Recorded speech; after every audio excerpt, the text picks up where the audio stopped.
What's up, ladies and gentlemen, it is yours truly, Fitz. How you guys doing? I hope you're having a fantastic day. And today we're going to talk about the Pokemon Go Kanto Tour. I let yesterday settle for a little bit, let it sit, to have you guys kind of think about how did you like the Kanto Tour event? Was it worth the money? I'm going to go over how I did and what I think, and then we're going to go over some of your guys' comments on the Twitter page of the post of Pokemon Go Hub. My fellow coworkers and past coworkers, let's say, we'll have that discussion in another video. But some comments on what you guys said, because what you guys matter. And please let me know right now in the comment sections down below, right now, what you guys thought of the Kanto Tour. Give me your full experience. I will be commenting on those, and subscribe also as well.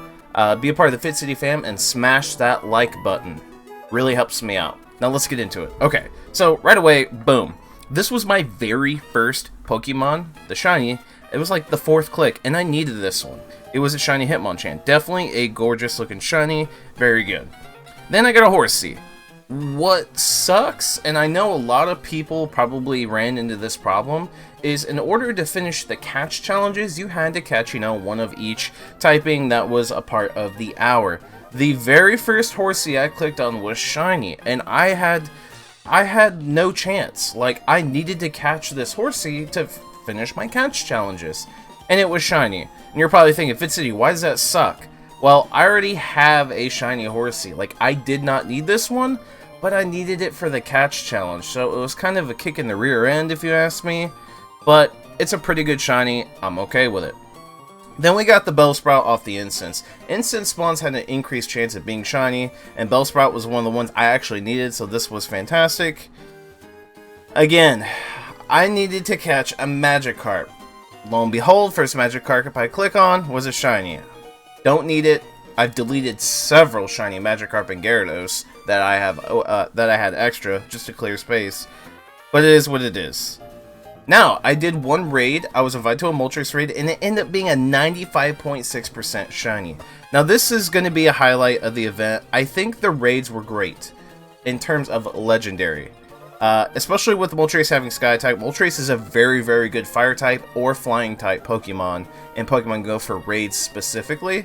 And this was just fantastic. I wasn't expecting a shiny 95.6, but it was a plus. Doing Articuno, Zapdos, Mewtwo, and Moltres raids was a plus.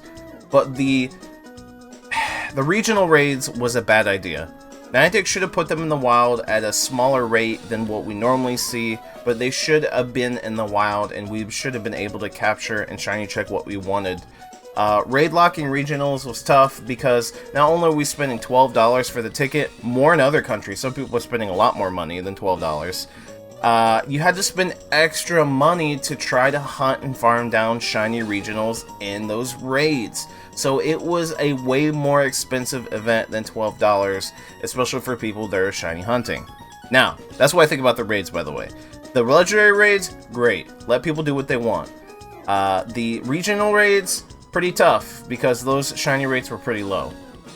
I got an Execute. Again, first Execute I clicked on was shiny, but this is actually only my second Execute. So I guess I have a shiny Executor, and then I have a shiny Execute for a shiny Dex, Living Dex, so that's pretty cool. Clicked on Ammonite. That was on me. I don't need one, but it's a pretty cool one. Not too shabby there. The IVs are pretty solid. Clefairy, I didn't need this one.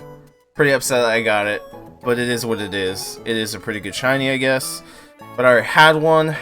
Squirtle, another. I'm not kidding you when I say this. I needed to catch one Squirtle. The very first Squirtle I click on is shiny.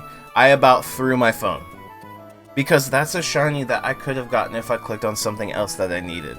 That's the logic here. So I was pretty upset about that. Now, the Sandshrews are pretty cool.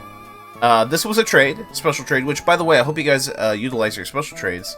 The Sandshrews, I'm fine with. That was on Incense, and I was trying to catch quite a few of those. Shelter, this is just a random click. I was trying to get 1,000 dust, ended up being shiny. I don't need one, but I am going to keep it like this because I didn't have one, a Living Dex, so I'm not too upset about that one. Vulpix, this is actually one that I needed, and that was on my Incense. I was extremely excited about this.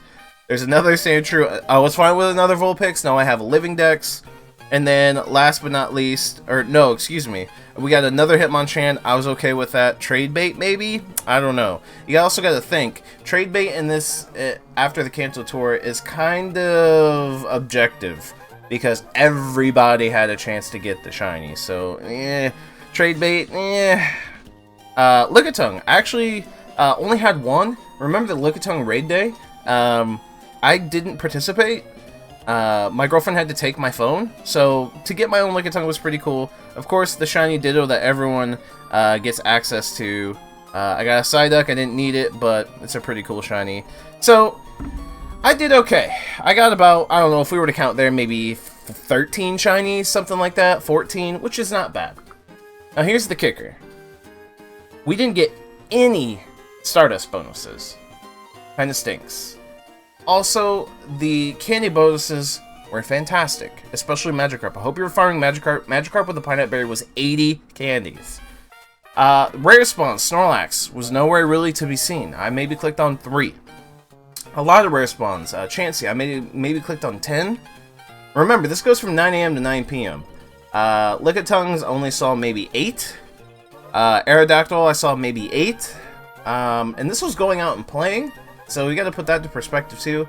Snorlax Raids did quite a few, no shiny. Snorlax shiny rates are apparently like 2 in 4,000.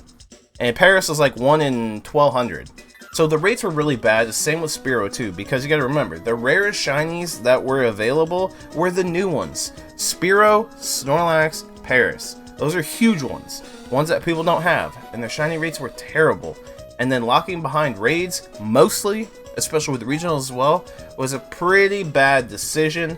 And another thing that's pretty bad, if we go back to the phone here, is the Mew questline. So, I said this in the previous video, people who don't play very much but expected to get their shiny Mew during this event are not going to get it forever.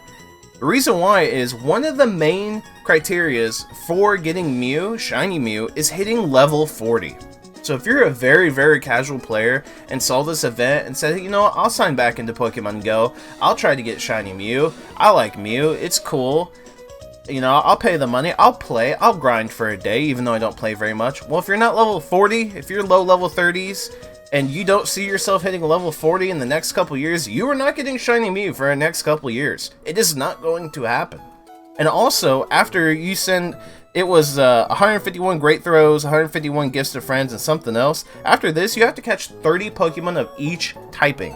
There are 18 types. Do 18 times 30, you see the math. Not saying that that's necessarily hard to do, it's just time consuming. And then there's another quest that you have to catch one Pokemon for 30 straight days. So you have 30 days that you have to wait till you get shiny Mew. So basically what I'm saying is Niantic should have disclosed exactly what we're getting, why, how, where, when. Right? Like, we should have known exactly what we were getting for this event.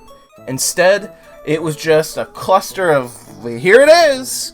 We didn't know that Mew's gonna take forever to get. And I don't care that I'm level 40 or above. I'm worried about the people who are lower than level 40 that do not play very much, that are not gonna get their shiny Mew within a year or two. Seriously. Like, those, I could care less about myself, I care about you guys. So, that is an issue within itself.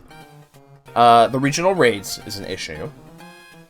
The shiny rates for the new Pokemon in general is an issue. Like, why have a shiny rate so low on Snorlax? I mean, so low, especially on Paris and Spearow as well. Like, they're nothing special. They're not special Pokemon. Paris and Spearow aren't special. So why did they have a lower shiny rate than the normal shiny rates of everyday Pokemon that spawn on every single, you know, day?